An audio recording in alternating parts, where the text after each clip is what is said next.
dos puntos. Primero, que el tribunal competente para entender, ¿sí?, en la cuestión acerca de si el menor puede quedarse en Oregon con la mamá o tiene que volver a British Columbia con el papá, es el lugar del último, el lugar de la última residencia habitual del menor, que era Canadá. Y segundo, los jueces y las partes llegan a un acuerdo en función de los intereses del menor, de que el menor deba volver con el papá a Canadá. Ojo en el examen, porque no es lo mismo, el juez resuelve que las partes acuerdan, ¿sí? Entonces, si la pregunta es, en el caso Hall versus Hall, el juez resuelve que la restitución del menor sea, o sea, que el menor se restituya a su lugar de residencia habitual, esa pregunta, ¿cómo va a ser? ¿Verdadera o falsa?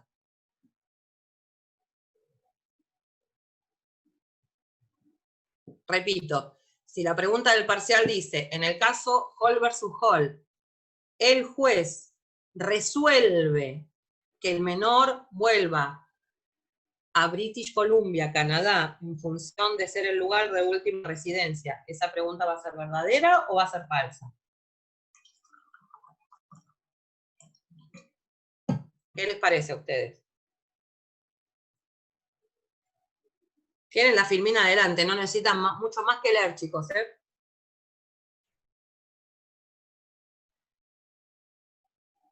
Falsa, ¿se acuerda? Falsa. Falsa, ¿por qué? Porque es de porque común no acuerdo. Claro, no es la resolución del juez nada más, sino de todos los que participaron en esa audiencia y estuvieron de acuerdo y dieron su consentimiento. Exactamente. Entonces, en este tipo de, en toda esta parte especial, les voy a dar un consejo, que es que cuando lean las preguntas, estén atentos a esas pequeñas palabritas que a ustedes les parecen que es lo mismo, y que no son ya para nosotros, o para ustedes que están a punto de recibirse lo mismo. Acordar y fallar no es lo mismo, claramente, ¿no? Eso no se los voy a explicar yo porque ustedes ya lo saben. Pero me refiero a que si dice el juez se acuerda que tal cosa, verdadera, pero si dice el juez falló que el menor vuelve a British Columbia, la respuesta es claramente falsa. ¿Sí? O si dice, en relación al caso, que lo que van a estudiar, a mí no me interesa que estudien las fechas, a mí no me interesa que estudien las instancias, a mí lo que me interesa es que ustedes tengan el concepto general, que es el que está en la filmina del fallo, más algo que van a tener que leer porque esto es muy básico, ¿no? Obviamente cuando yo se lo suba en la página.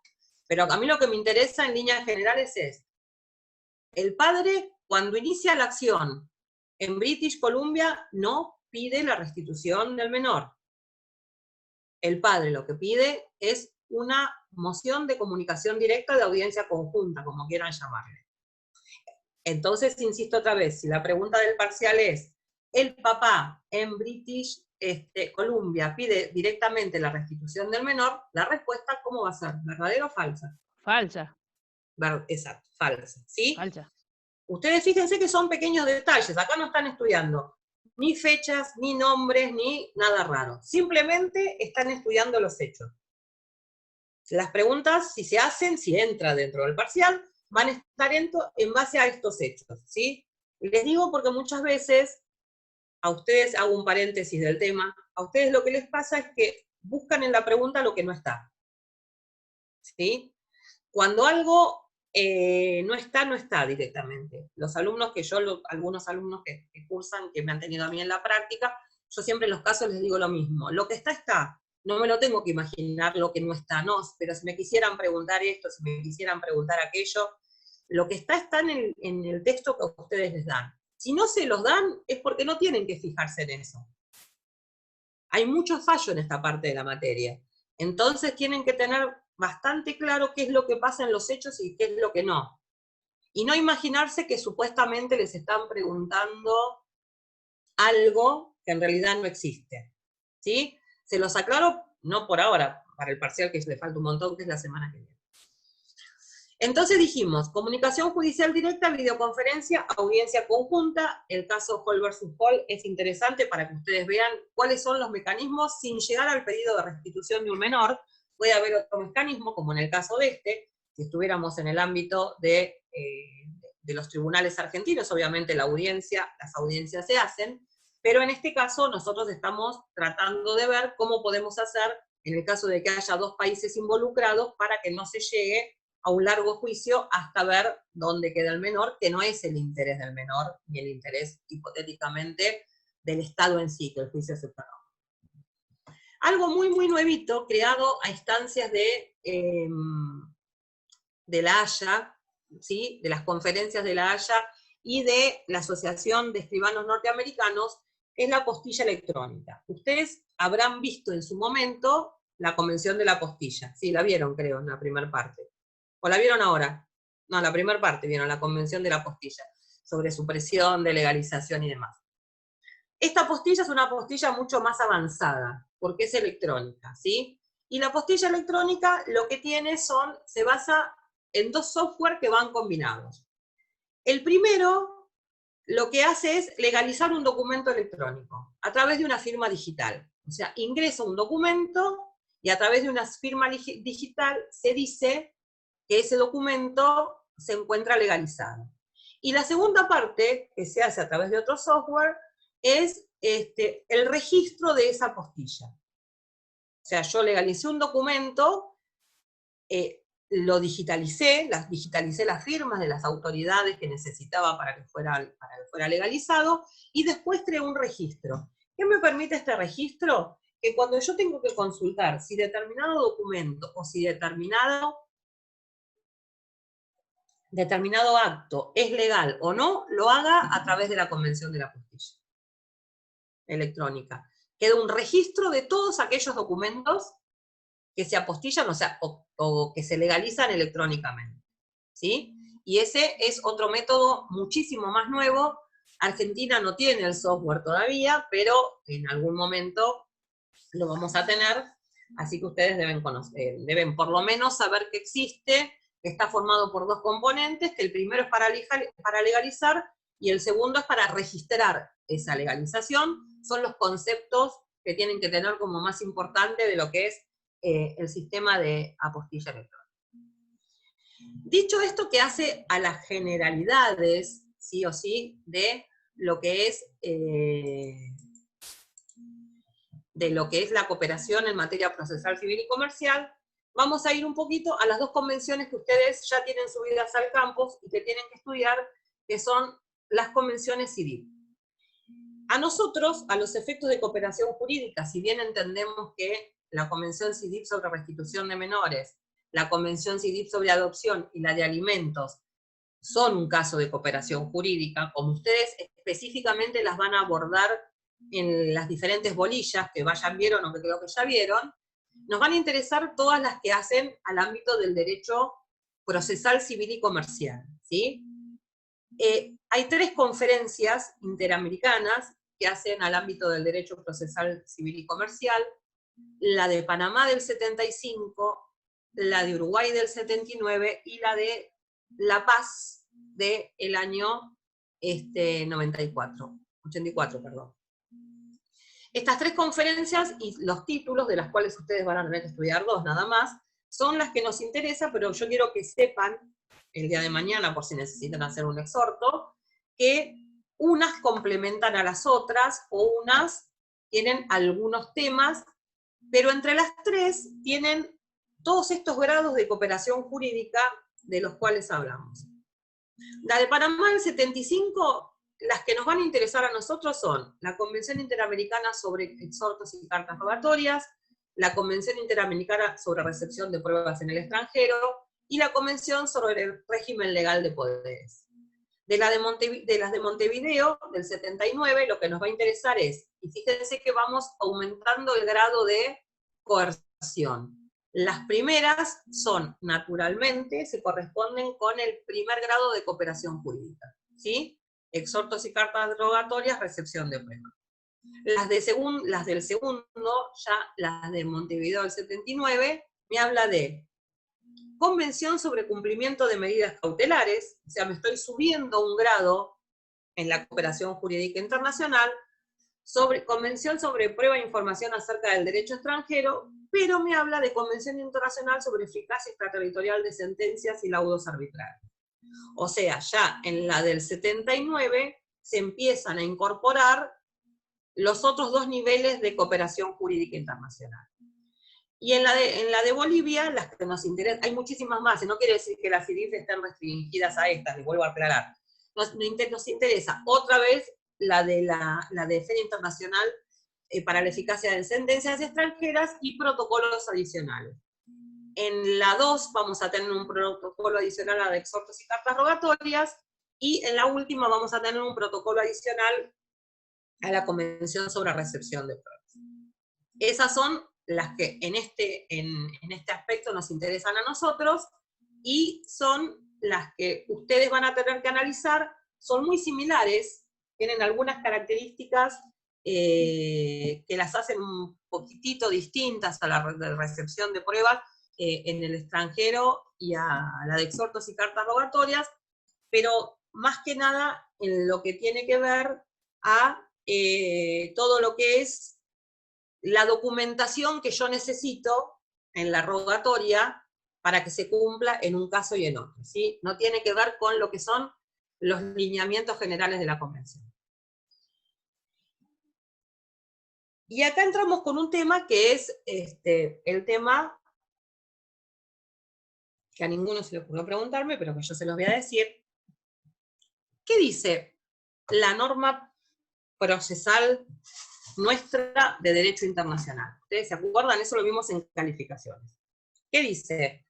Es un principio general que se quiebra ante la cooperación jurídica. ¿Qué va a decir nuestra norma de derecho procesal internacional? Que todas las cuestiones procesales se rigen ¿por qué? Como todo derecho público, para que más o menos puedan ustedes saber a qué nos estamos refiriendo. Por la ley nacional. ¿Cómo se llama la ley nacional? El Código de Procedimiento Civil y Comercial Nacional. Por la ley del foro, ¿sí? Entonces, la norma, eso se acuerdan que me parece que fue una de las preguntas de calificaciones. La norma, la regla general en materia procesal es que todas las cuestiones procesales se rigen por la ley del foro. La excepción a esa regla es la cooperación jurídica. ¿Por qué?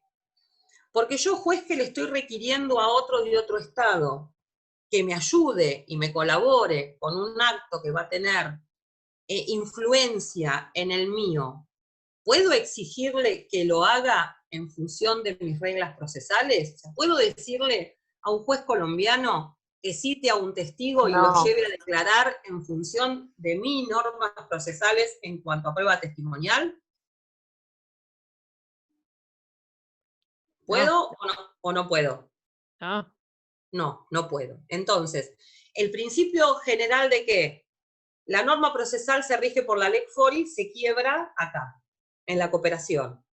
¿Por qué? Porque es lo más lógico que, si bien los requisitos formales que yo voy a tener que cumplir para que ese exhorto o esa comunicación directa salga de la Argentina se rijan por la ley argentina, en el momento de cumplirlo, el juez extranjero no lo va a tener que hacer en función de mi ley, ¿sí? Procesal. Lo hace en función de la ley procesal del Estado. Yo soy el exhortante o el requirente, para que son términos parecidos. Yo soy el juez exhortante, el otro es el juez exhortado, al que le pido. O requirente soy yo y requerido es el otro Estado. Entonces, en cuanto a la forma de pedir la prueba, la forma se va a regir por la ley del Estado, del Estado requirente. Pero en cuanto a la mecánica de cómo se realiza esa prueba, yo no puedo imponerle al juez cómo va a realizar esa prueba. Lo que sí puedo hacerle, en el caso de que mi derecho específicamente y en algún caso muy específico tenga una normativa especial, es en la misma rogatoria o en la misma petición decirle, mire, que para que esa prueba tenga validez en mi derecho, este requisito tengo que cumplirlo. ¿Se entiende cuál es la diferencia entre una y otra? Entonces, el sistema de cooperación implica una especie de quiebre al principio de derecho procesal internacional que dice que la lex fori es la que rige todos los actos procesales. La ley de mi país es la que rige todos los actos procesales. Y cede para dejar que la ley del país al que le pido, al que le requiero, realice la diligencia conforme la ley de su Estado. Insisto en el caso de los testigos, pero podría ser en cualquier otro caso. Yo no puedo imponerle a un juez extranjero determinadas pautas en cuanto a la declaración de testigos que son exigibles en mi derecho, pero que quizás no son exigibles en el derecho de él. ¿Sí? ¿Vamos hasta ahí bien? Yo tengo una pregunta. Sí. Este quiebre al principio de que la lex fori rige todos los actos procesales. Sí. Se da solamente en la cooperación de primer y segundo grado, ¿no? En la de tercer grado, que ya sería la ejecución de sentencias, no. No, en la de tercer grado lo que pasa es que vos ya estás llegando a un nivel de coerción.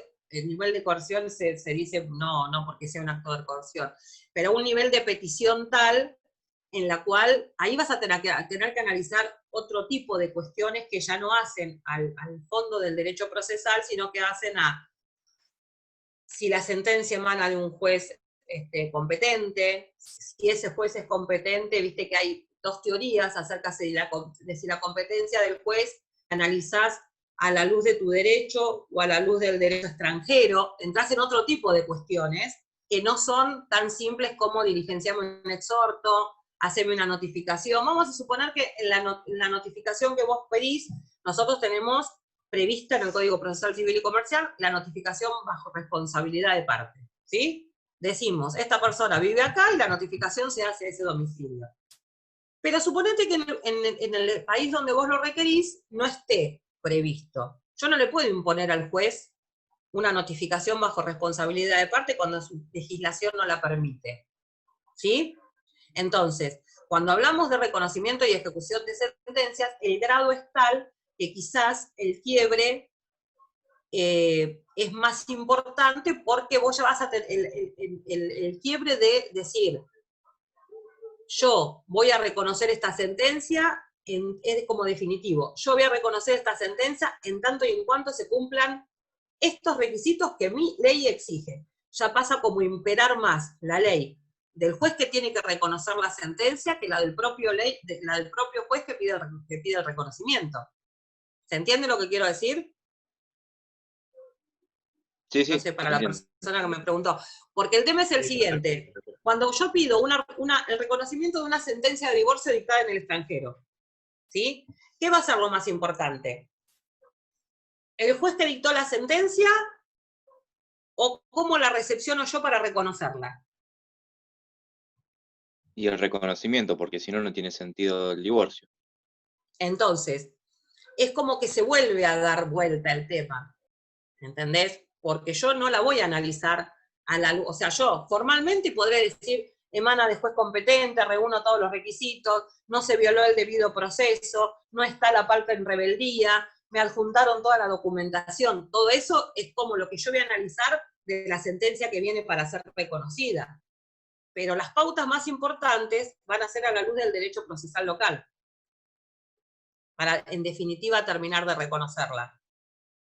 ¿Me entendés lo que te digo? Es como que ya se vuelve al principio general. Si bien es un acto de cooperación, porque yo tengo que cumplir con tal grado la cooperación que ya no puedo decir, bueno, acá, ¿sí? Se vuelve a dar más importancia al derecho del juez que tiene que reconocerla. Por eso es lo que dijimos al principio, por eso es que muchos autores lo que hacen es sacar este reconocimiento y ejecución de sentencias de la cooperación jurídica para pasarlo a ser un tema independiente que tiene características independientes. Viste que cuando empezamos a hablar dijimos, algunos autores hablan de tercer grado cuando hablan de reconocimiento y ejecución de sentencias. Otros dicen que el reconocimiento y la ejecución de sentencias está fuera de la esfera de lo que es la cooperación jurídica y es un tema distinto. es un poco como que algunos autores dicen que, de acuerdo a la teoría en la que vos te enroles de derecho internacional privado, algunos autores dicen que el problema de jurisdicción internacional es un problema de parte general, y hay muchísimos otros que te dicen que la jurisdicción no es un problema de parte general de derecho internacional, es un problema de parte especial. ¿Sí? ¿O no? Sí, sí, gracias. ¿Sí? ¿Y usted, Bueno. profesora, qué considera usted desde su punto de vista? No, yo ¿Cómo lo considero toma? que es un tema de cooperación. Para mí es un tema de cooperación jurídica, en el cual me pueden variar los principios de la cooperación. Me puede variar eso de qué ley está siendo más importante, si la ley del lugar del proceso o la ley del lugar en el cual yo realizo el acto, ¿sí? Puede variarme la balanza, por decirlo así, pero para mí es un tema de cooperación. Pero para mí, por ejemplo, también jurisdicción es un tema de parte especial, no es un tema de parte general. Nosotros en la cátedra lo damos como un tema de parte general, pero para mí, para mi modo de vista particular, es un tema más de parte especial que de parte general. Entonces, ¿qué es lo que hacen las convenciones CIDIP? Las convenciones CIDIP me dicen que el marco dentro del cual yo puedo pedir la cooperación es el marco de cuestiones civiles y comerciales. ¿Sí? Civil y comercial. Eso es el primer artículo que ustedes van a leer en la convención. Unos artículos más abajo, es lo que nunca leen, porque está en las disposiciones generales, me parece, ahora no me acuerdo bien, lo que la convención dice es que las partes pueden acordar hacer extensivo este tipo de cooperación a las cuestiones laborales y a las cuestiones inclusive penales. ¿Sí? Cuando nosotros hablamos, que es algo que me olvidé de decirles, de cooperación a nivel civil y comercial no se entiende solamente por las causas, por lo que son causas civiles y comerciales. Enrolamos las causas de familia en civil y comercial, enrolamos las causas laborales en civil y comercial, y enrolamos todo lo que sea problema de derecho administrativo. O sea, extendemos el concepto de lo que ustedes entienden o de lo que nosotros entendemos de estrictamente por civil y comercial. Entonces las convenciones CIDIP dicen, estas convenciones deben desarrollarse en el marco de cuestiones civiles y comerciales. Pero más abajo de eso, en alguno de los articulejos que tienen las convenciones, hay una excepción o hay una aclaración que dice, si las partes decidieran hacer extensivo a cuestiones laborales, puede hacerse.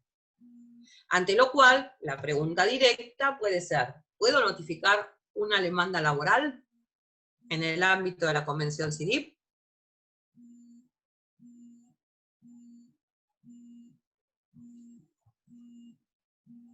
¿Qué dicen ustedes? Y se podría, porque ahí dice puede hacerse. Es como le da la opción. Les da la opción de acordar hacerlo en el ámbito laboral y penal, y hay una extensión. Sí, dice laboral, penal, contencioso administrativo, y no sé si dice laudos arbitrales, me parece. Sí, todo. Entonces, como les da la extensión, ante la pregunta se entiende que puede hacerse. Ante la pregunta sin explicación, ante la pregunta con explicación, ¿puede hacerse, justifique? Sería, sí, puede hacerse, porque si bien la convención en el artículo 2 se refiere a cuestiones civiles y comerciales, en el artículo 20 se refiere, no es el 20, pero se los digo por decir, en el artículo 20 se refiere a que las partes pueden acordar. Entonces, ante la pregunta vamos a hacer un general de todo, y de que esto que entendemos como cooperación puede hacerse. El primer modo que nosotros encontramos de cómo hago qué medio utilizo para hacer efectiva la cooperación, es la vía diplomática. Estas vías ustedes las debieron haber visto casi seguramente cuando vieron restitución. Es la vía diplomática. La vía diplomática supone que yo presento ante el Ministerio de Relaciones Exteriores aquel acto que quiero realizar.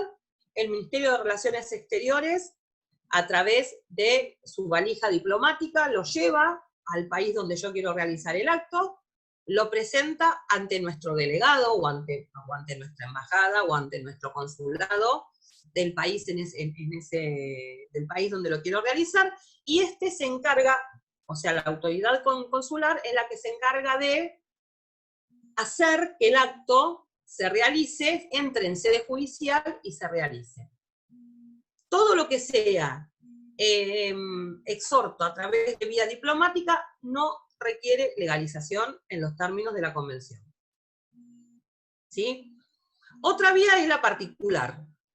La vía particular es como cuando nosotros realizamos una notificación de una cédula, o realizábamos una notificación de una cédula por vía particular. ¿Cómo se hace? El particular en el juzgado pide la confección del exhorto y la carta rogatoria. Ese exhorto y esa carta rogatoria se mandan al país donde yo designo un apoderado, al país donde debe realizarse. El apoderado la ingresa en el sistema judicial, obtenido el resultado de la medida, me lo vuelve a enviar y yo lo ingreso nuevamente en el sistema judicial para ver cuál fue el resultado de esa medida en mi país. Ese acto realizado por vía particular siempre va a requerir legalización. ¿Sí? Siempre. Después se puede hacer por vía judicial, que es como una especie de comunicación directa de la que hablamos hoy, de juez a juez. En ese no vamos a requerir la legalización, obviamente, porque es de un juez a un juez. Y esta convención tiene una particularidad de exhibición de la legalización, que es la comunicación directa entre jueces de países fronterizos. Si yo tengo que realizar un exhorto en Uruguay, por ejemplo, que es país fronterizo en relación a Argentina, no se va a requerir la legalización. Lean, porque va a ser pregunta de examen, que hay otra excepción en relación a la legalización, pero no se las voy a decir, se las voy a hacer que las busquen, así me aseguro de que lean la convención, si no, no la van a leer si les digo todo yo. Entonces, las excepciones a la legalización son vía diplomática, vía judicial o país de frontera, para que lo tengan claro. Vía diplomática, vía judicial o país de frontera, no necesito un requisito que es básico para poder diligenciar un exhorto, que es la legalización. Hay otra excepción a la no legalización, pero esa van a leer la convención y la van a estudiar ustedes solitos. Profe, legalización o apostilla, ¿no? En el caso de los diplomáticos ni siquiera necesitas apostillado, porque se hace del Ministerio de Relaciones Exteriores a Ministerio de Relaciones Exteriores. ¿Sí? Claro, gracias. Como es de ministerio a ministerio, estás exenta de la apostilla, por decirlo de alguna forma. En el caso de los jueces de frontera, también, o sea, son los casos en los cuales ni con apostilla ni sin apostilla, vos no necesitas acreditar legalización. Sí necesitas hacer uso, en este momento, de la Convención de La Haya, en el caso de que diligencies el exhorto por vía particular, dentro de poco tiempo, cuando exista la apostilla electrónica, ni siquiera ahí vas a necesitarlo, ¿no? Pero si vos, como parte, vas a diligenciar un oficio notificando una demanda de alimentos en Chile, y lo haces por vía particular, si no lo llevas apostillado, no te aceptan directamente, o llevas un poder, si no lo llevas apostillado, no te aceptan directamente la presentación. Perfecto, gracias. Entonces, los requisitos formales, ¿cuáles son? Son dos, la legalización y la traducción. La legalización, que lo que pretende es hacer saber al otro juez que el acto es válido, y la traducción, que lo que pretende es hacer que el otro juez, vamos a suponer que no fuera ni uruguayo, ni paraguayo, ni colombiano, ni chileno, entienda lo que se le está pidiendo. ¿Sí? Yo quiero notificar en Miami una demanda de alimentos, tiene que ir traducida como para que mínimamente el otro juez me entienda qué es lo que le estoy pidiendo. Pues si se lo pido en español, salvo que el juez sea descendiente de latinos, no me estaría entendiendo qué es lo que le estoy diciendo. Entonces, legalización y traducción, sí. Ojo con esto, que no vaya a la legalización, cuando yo digo esto, esto y esto no lleva a legalización, no implica que no vaya a la traducción va siempre. ¿Sí? Entonces, la legalización es de lo que puedo estar eximida. La traducción como requisito formal, cuando no es un país de habla hispana, va siempre. Aunque no deba legalizarlo, porque va por vía diplomática. La traducción va siempre, si no, no me entienden lo que estoy tratando de decir. ¿Cuáles son los requisitos procesales, ya no los formales, que tienen que tener estos instrumentos que yo estoy diciendo? La identificación de quién lo pide. ¿Quién es el juez que lo pide? Órgano requirente. ¿Quién es el juez que lo pide? En el caso de que yo tenga que realizar el trámite a través de un abogado en otro país, tengo que indicar cuáles son los datos del abogado, como por ejemplo, cuando diligencio el exhorto por vía particular. Ahora hay una tendencia a decir que, si bien el abogado particular debería, o la persona que yo designe, debe ingresar en el sistema el acto de cooperación debería funcionar de oficio. Con lo cual, si el acto de cooperación debe funcionar de oficio, ¿qué es lo que sucede? No necesito denunciar quién es el abogado que va a diligenciar. ¿Sí?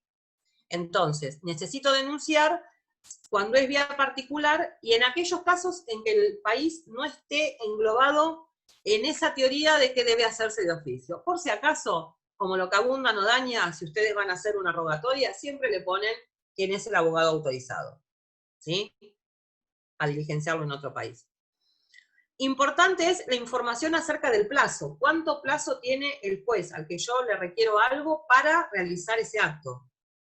Porque si no, si se toma 5 años, probablemente cuando esa prueba vuelva, a mí me hayan pedido la caducidad de instancia, ¿sí? Entonces, dentro de la rogatoria, lo que tiene que ir es, usted debería notificar la demanda, es un formulario, o sea que es un formulario, yo no tengo ningún modelo acá, después voy a bajar uno de internet para mostrárselos.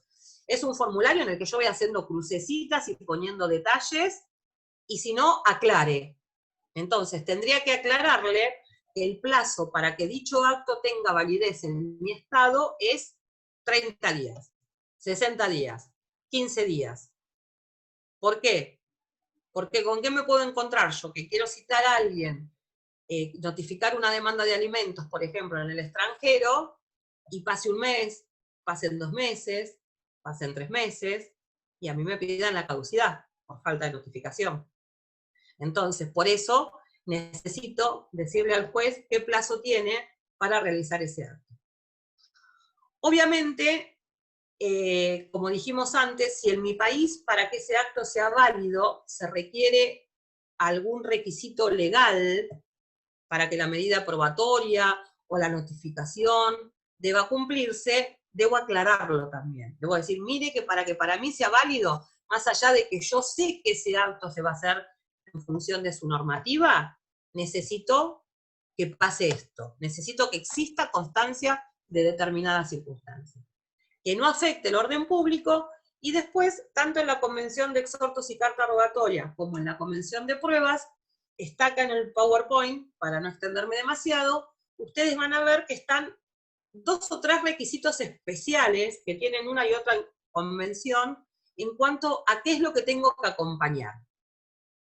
¿Sí? ¿Qué es lo que tengo que acompañar para que me acepten? En el caso de que en el ámbito de la Convención Civil, vamos a suponer que llega a el juez de Santiago de Chile. Cuando le llega la requisitoria o cuando le llega la rogatoria al juez de Santiago de Chile, el juez dice, uy, pero yo no soy competente para hacer esto, porque yo no puedo notificar en esta jurisdicción. No me lo devuelven sin diligenciar la rogatoria. Lo que hacen es, la remiten internamente a aquel juez que fuera competente para que lo realice. No se niegan, no me pueden denegar la cooperación. Se les está haciendo re largo, tiene unas caras ya. No se niegan a que realice la cooperación, sino me dicen, bueno, como yo no soy un juez competente, lo que hago es, lo mando al juez que tiene que realizarlo, para que se lo haga. No me la devuelven, porque la mandé a un juez incompetente, para que yo la vuelva a hacer y mandarla al otro juez. Es interno. Una pregunta, ¿el juez siempre del mismo estado? Sí, en el mismo estado. Sí, ya llega a Mar del Plata y yo digo, no, pero para notificar esto no soy competente yo. Es competente el juez del tribunal de, no sé, Lomas de Zamora, por decirles algo. Entonces, no devuelvo la rogatoria sin diligenciar para que me la pidan. La envío internamente al juez competente para que la cumpla. Y un principio muy importante, ¿sí? Acá ustedes ven, yo les muestro, después se los subo, pero se los muestro. Acá tienen los requisitos específicos que deben tener las rogatorias de recepción de pruebas, los específicos que deben tener las de exhortos y cartas rogatorias, y algo muy importante es este principio que es el de autonomía de acto cooperacional. ¿Qué significa el principio de autonomía de acto cooperacional? Nada más ni nada menos que cualquier acto que realice yo, ya sea la traba de una medida cautelar, la notificación de una demanda, la toma de un pedido de prueba o de cualquier medio de prueba, no implica para mí la obligación, si me piden después el reconocimiento o la ejecución de la sentencia, de tener que reconocerla. Son actos autónomos, ¿sí? Que yo preste cierto nivel de asistencia jurisdiccional no significa que me vea obligado después a reconocer la sentencia. Entonces, es lo mismo que decir que realizar esta cooperación jurídica internacional no me vincula, no es un acto vinculante para el juez. Ni en cuanto a las medidas cautelares, ni en cuanto a la toma de prueba, ni en cuanto a los actos de mero trámite, y ni aún en cuanto a la información acerca del derecho extranjero. En cualquiera de las convenciones que nos estemos manejando, que nosotros hayamos participado y hayamos cumplimentado la medida, no implica que nosotros debamos después reconocer, ¿sí?, la autoridad del juez en cuanto, o que debamos reconocer, la sentencia dictada en el país que nos pidió cooperación judicial. Vicky, ¿cómo vamos con la clase? Ya se nos fue, ¿no? Se nos fue Vicky otra vez. No, estoy. Nos queda un minuto. Un Pero minuto. si necesita un poquito más, aviso, que vamos a estar un cachito más. Lo que pasa es que es bastante... ¿Qué días no tienen clase la semana que viene? Ninguno. Creo que tenemos todos los días, Eugen. Realmente. ¿Todos los días tienen? Sí, Sí. tenemos de... El lunes no sé si tenemos, ¿eh? Sí, el lunes, el martes el lunes ¿sí? tenemos con el doctor Núñez. Sí. Ah, está ¿A bien. qué hora? A las 4:30.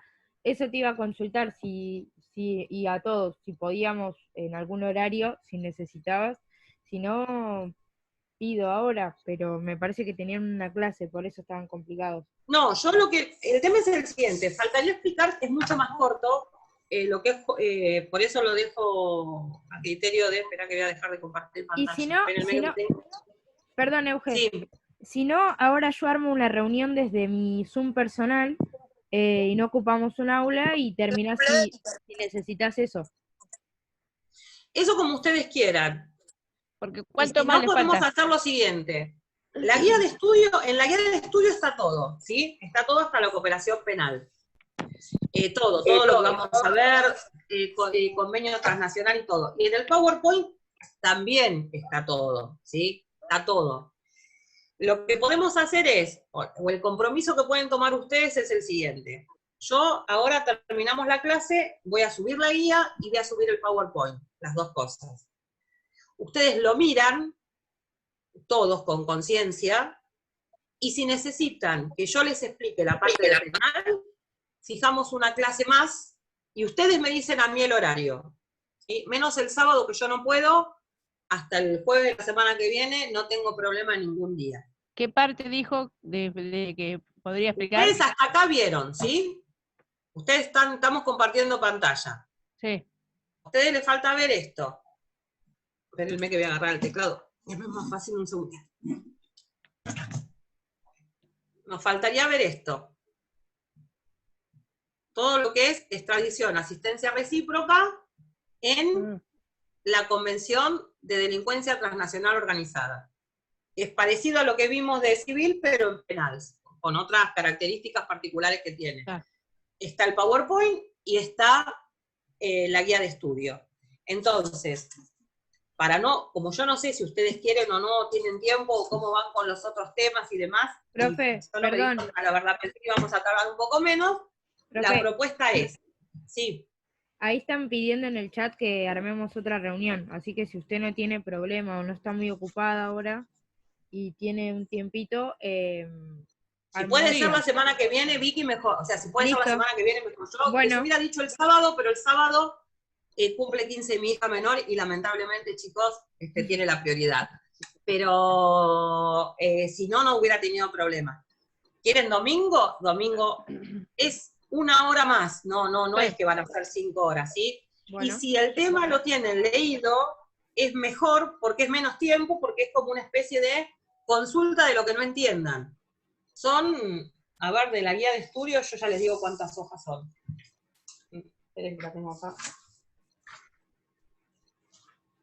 Deben ser 9 hojas de la guía de estudio, y bueno, y el PowerPoint que está hecho en base a la guía, ¿no? Eso sí. Decidan ustedes, y si deciden que quieren tener una reunión, me dicen en qué horario. Yo no tengo problema por el horario, si quieren que sea más tarde, más temprano. El día de la semana que ustedes puedan, ¿sí? Lo podríamos hablar en el grupo y después... Por eso, lo hablan en el grupo y directamente me dicen a mí qué es lo que quieren hacer.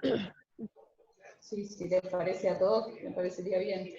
Sí, más que alguna pregunta va a poner de esto, seguro. Sobre todo porque ahora... Y alguna va a haber, sí, alguna siempre hay. Yo no tengo problema.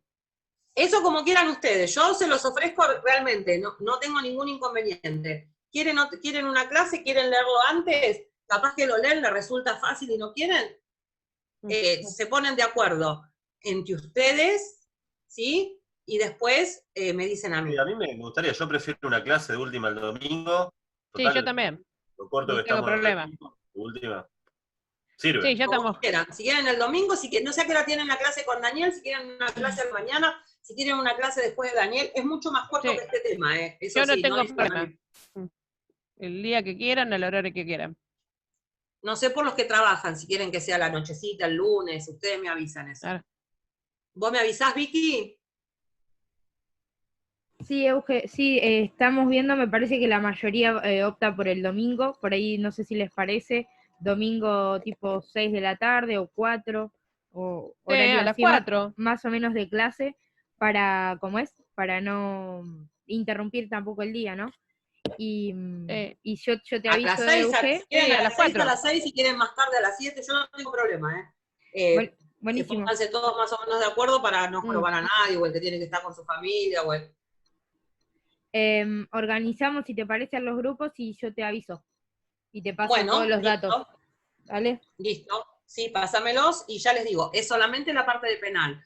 La parte de procesal la damos por concluida. Si para el domingo tienen algún tema de procesal que les haya quedado colgado, que no lo hayan entendido, si tienen tiempo de leer las 2 convenciones CIDIP, que son recortitas, ya les digo, tienen 20, 25 artículos cada uno, aprovechamos, me preguntan las dudas que tengan de esto, y después, y acuérdense, cuando vean la convención de delincuencia transnacional, no se asusten, es larguísima, pero está marcado qué es lo que los tienen artículos, que ver. Sí, lo fundamental. Los artículos, ¿sí? Está marcado con negro, entonces no se hagan problema.